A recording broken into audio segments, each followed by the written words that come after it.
paix à cause de l'immigration clandestine. Ce qui amène les candidats à la migration.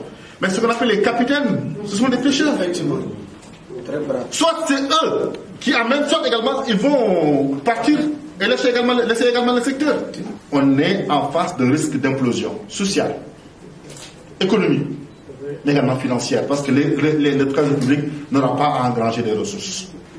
Un manque de volonté de la transparence se manifeste à travers ce qu'on appelle la pitié, qui lui tient à cœur.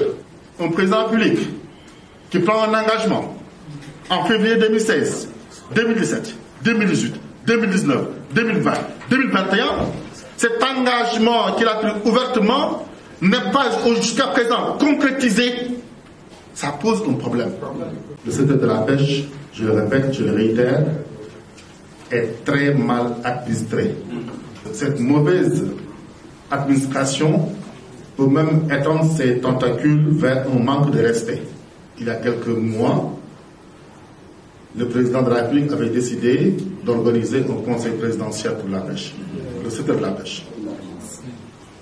Ce conseil présidentiel n'est pas tenu, en tout cas.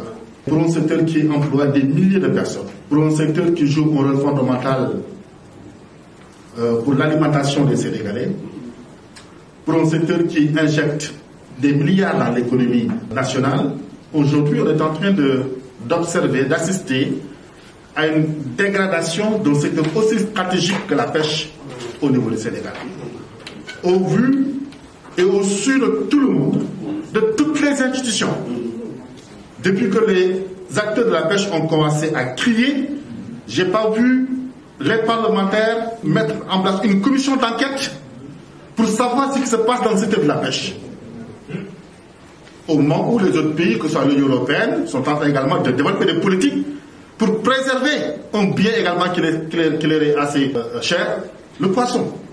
Depuis des années, on parle de crotte.